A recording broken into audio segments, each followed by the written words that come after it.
खूप विद्यार्थ्यांचे कमेंट येत होते की सर एमएस नर्सिंग सीईटी 2026चं कॅप रजिस्ट्रेशन सुरू झाले आहे का नाही हे आम्हाला कसं कळेल. तर हेच सांगण्यासाठी आजचा हा व्हिडिओ अत्यंत महत्त्वाचा असणार आहे.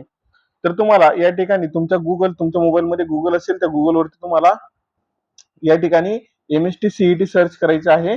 एमएसटी सीईटी सर्च केल्यानंतर तुम्हाला जी पहिली वेबसाईट आहे ही वेबसाईट घाबरू नका, मी तुम्हाला डिस्क्रिप्शन मध्ये पण देऊन देईल आणि आपल्या व्हॉट्सअप ग्रुपला पण देऊन देईल. त्यामुळे ज्या विद्यार्थ्यांनी व्हॉट्सअप ग्रुप अजून जॉईन केला नसेल त्या सर्व विद्यार्थ्यांनी आपला व्हॉट्सअप ग्रुप लवकरात लवकर जॉईन करून घ्यायचा आहे. कारण की तुमचे कॅप, नंतर कॉलेजचं रजिस्ट्रेशन, नंतर option form filling, college list, college code list, नंतर टॉप कॉलेज लिस्ट, तर ह्या सगळ्या डिटेल तुम्हाला आपल्या त्या व्हॉट्सअप ग्रुपला फ्री ऑफ कॉस्ट बघायला मिळतील. त्यामुळे सर्व विद्यार्थ्यांनी काय करायचे आहे, आपला व्हॉट्सअप ग्रुप सर्वांनी जॉईन करायचा आहे.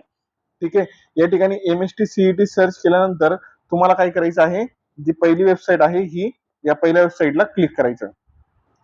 क्लिक केल्यानंतर तुमच्या समोर असं एक पेज ओपन होईल. त्या ठिकाणी तुम्हाला इथे दिसेल सीईटी एक्झामिनेशन पोर्टल 2026-27 यावरती क्लिक करायचं. कुठे दिसेल मी तुम्हाला पॉइंट करून दाखवतो. या ठिकाणी तुम्हाला हे जे दिसत असेल CET examination portal for academic year 2026-27च्या खाली ऍडमिशन पोर्टल 2026-27 त्याच्यावरती तुम्हाला काय करायचं आहे, क्लिक करायचं आहे. या 2 नंबरच्या ऑप्शनवर क्लिक केल्यानंतर या ठिकाणी तुम्हाला बीएससी नर्सिंग वरती क्लिक करायचं आहे. क्लिक केल्यानंतर पुढे काय होईल, तुमच्या समोर असं वेब पेज येईल ज्या ठिकाणी तुम्हाला तुमचा रजिस्टर ईमेल आयडी आणि पासवर्ड मेन्शन करायचा असेल. ज्या टायमाला तुम्ही सीईटीचं रजिस्ट्रेशन केलं असेल त्या टायमाला तुम्हाला युजर आयडी, जो तुमचा रजिस्टर मेल आयडी आहे तो तुमच्या ऍज अ युजर आयडी आणि तुमचा पासवर्ड जो आहे तो तुम्हाला देण्यात आला असेल. या ठिकाणी तो फिल केल्यानंतर तुम्हाला काय करायचं आहे, इथे साइन इन वरती क्लिक करायचं आहे. पुढची प्रोसेस मी तुम्हाला सांगतो काय करायचं. तर सगळ्यात पहिले तुम्ही तुमचा युजर आयडी टाका, पासवर्ड टाका, मग नंतर साइन इन वरती क्लिक करा.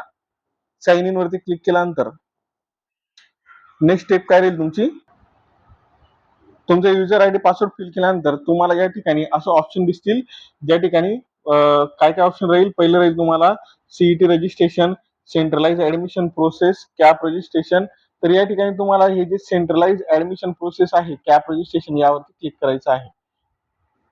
ठीक आहे. यावरती क्लिक केल्यानंतर या ठिकाणी तुम्हाला दिसत असेल या ठिकाणी ऍग्रिकल्चर, हायर एज्युकेशन आणि या ठिकाणी अजून एक बॉक्स ऍड होईल, तो असेल मेडिकल एज्युकेशनचा. कोणता बॉक्स ऍड होईल, मेडिकल एज्युकेशनचा. तिसरा बॉक्स जर ऍड झाला मेडिकल एज्युकेशनचा तर समजून जायचं की तुमचा रजिस्ट्रेशन प्रोसेस सुरू झालेला आहे. रजिस्ट्रेशन प्रोसेस ज्यावेळेस सुरू होईल त्या टायमाला तुम्हाला सीईटी सेलकडनं नोटिफिकेशन प्राप्त होईल आणि त्याच पद्धतीने सीईटी सेलकडनं नोटिफिकेशन सोबत तुम्हाला सर्क्युलर पण बघायला मिळेल सीईटी सेलचं.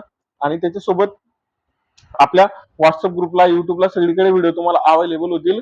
परंतु जर तुम्हाला स्वतः चेक करायचं आहे की रजिस्ट्रेशन सुरू झालेलं आहे का नाही तर तुम्ही अशा पद्धतीने लॉग इन करून चेक करू शकतात.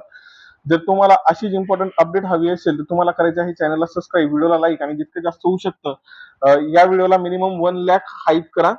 1 लाख जर हाईप कंप्लीट झाले तर मी तुम्हाला महाराष्ट्रातले सगळे बेस्ट नर्सिंग जीएनएम कॉलेजेसची लिस्ट देईल, ज्यामध्ये तुम्हाला त्यांची फीस, त्यांचे फी स्ट्रक्चर, कुठल्या कॉलेजला किती फीज आहे ते ऍट अ ग्लान्स त्या लिस्टमध्ये अवेलेबल मिळेल. ती लिस्ट जर तुम्हाला मिळवायची असेल तर तुम्हाला या व्हिडिओला 1 लाख हाईप पूर्ण करावे लागतील. तोपर्यंत जय हिंद, जय महाराष्ट्र.